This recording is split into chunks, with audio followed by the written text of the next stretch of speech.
جی ناظرین، بریک کے بعد ایک بار پھر آپ کو خوش آمدید کہتے ہیں۔ پاکستان پیپلز پارٹی کا یہ کہنا ہے کہ عدالتیں شاید انتقامی ہو گئی، ان کے لیے انتقام ان سے لیا جا رہا ہے، اور بادیوں نظر میں شاید وہ کبھی ایماندار نہیں رہتے اور کبھی وہ عہدوں پہ رہنے کے اہل نہیں رہتے۔ تو شاہ صاحب، پھر انتقام کا جذبہ اگر عدالتیں لے کر پھر بیٹھیں گی تو کیا ملک میں انارکی پھر پھیلے گی؟ ادارے اگر ایک دوسرے کا احترام نہیں کریں گے؟ اگر عدالتیں یہ ایسی بالکل یہ ایک پرسپشن انہوں نے بنا لیا ہے، مطلب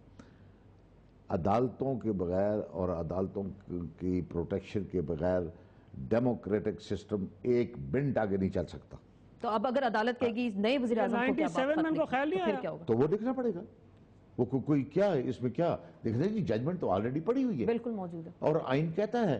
کہ سپریم کورٹ آف پاکستان کے احکامات کو ماننا پڑے گا، عام آدمی سے لے کر اداروں تک وہ ماننا پڑتا ہے۔ وہ اگر کہیں گے تو ان کو ماننا پڑے گا۔ تو نئے وزیر اعظم خط نہیں لکھتے تو انصار عباسی صاحب کی ایک سٹوری تھی آرٹیکل 187(1) کے تحت کوئی کمیشن بنا کے کورٹ پھر آرڈر کر سکتے ہیں، وہ کر سکتے ہیں۔ یہ court is very much competent کہ وہ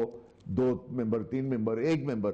کمیشن بنا کے ان کو کہیں گے جی اچھا جی آپ لکھتے ہیں، اپنے رجسٹرار کو کہہ دیں کہ جی آپ لکھیں، وہ لکھیں، وہ اتنا ہی ویلڈ ہوگا اور اتنا ہی افیکٹو ہوگا جتنا کہ پرائم منسٹر کا جو ہے وہ لیٹر۔ کوئی ایسی بات نہیں، کوئی ایسی اس میں مذائقہ نظر نہیں آیا۔ جی عباسی صاحب، یہ آپ کی سٹوری تھی، اس میں آپ نے کہا تھا کہ اس کے تحت ہو سکتا ہے آرٹیکل 187(1) کے تحت رولز آف جو ہیں 190، اس کے تحت کچھ ایسا کیا جا سکتا ہے، عدالت کر سکتی ہے عمل درآمد اس پہ؟ دیکھیں، ایک بات تو چونکہ طے ہے نا کہ جو نئے وزیر اعظم صاحب آئے ہیں، انہوں نے بھی اور پریزیڈنٹ صاحب نے بھی دوبارہ سے ریٹریٹ کیا ہے کہ کچھ بھی ہو جائے ہم نے خط نہیں لکھنا۔ تو ایسے حالات میں آپ کو صرف میں یہ بتاؤں کہ جو کمیشن کی بات ہے، یہ تو already supreme court of Pakistan نے اپنے جنوری 10 کے فیصلے میں یہ بات لکھی ہوئی ہے کہ جو 6 آپشن تھے ان میں ایک آپشن یہ بھی ہے، اور یہ آپشن ہے کہ آپ ایک کمیشن بنائیں اور کمیشن کے تھرو آپ یہ امپلیمنٹ کروائیں۔ آپ کمیشن جو ہے اس کو آتھرائز کریں، کمیشن لکھ دے گا لیٹر سوئس اتھارٹیز کو، اور آپ کا یہ مسئلہ حل ہو جائے گا۔ تو میرا خیال ہے کہ یہ وائبل ایک آپشن ہے کہ جو چونکہ انہوں نے تو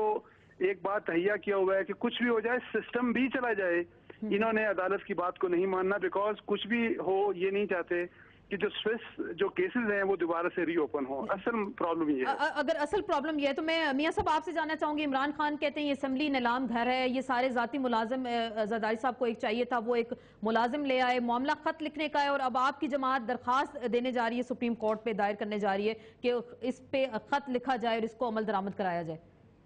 دیکھیے آسمہ، پیپلز پارٹی کی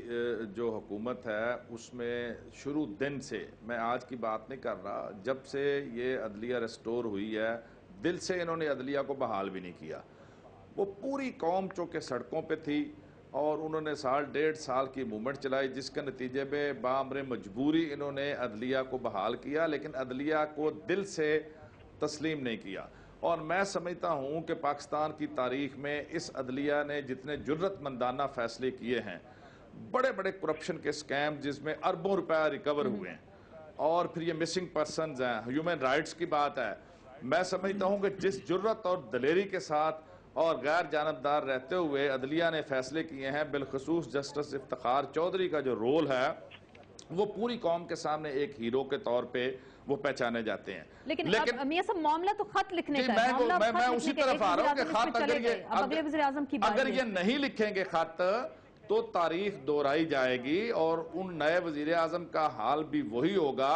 اور شاید انہوں نے ڈھونڈ کر قربانی کا بکرا لائے ہیں کہ ایک آدمی جو آئندہ شاید اپنی سیٹ بھی نہیں نکال سکتا، اس کو ڈسکوالیفائی ہونے دیں، مزید وہاں کوئی نیا آدمی ہم کینڈیڈیٹ لے آئیں گے این اے کی سیٹ پہ،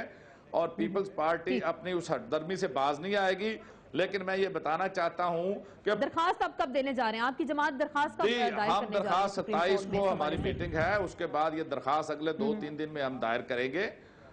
اور امید ہے کہ سپریم کورٹ اس کے اوپر ایکشن بھی لے گی اور فیصلہ بھی کرے گی۔ اس فیصلے کی روشنی میں پھر ہم جو ہے وہ اپنا فیصلہ کریں گے۔ سعید غنی صاحب، ساری گفتگو اب آپ نے سنی، تھرڈ آپشن موجود ہے جو انصار عباسی صاحب جس کا ذکر کر رہے تھے۔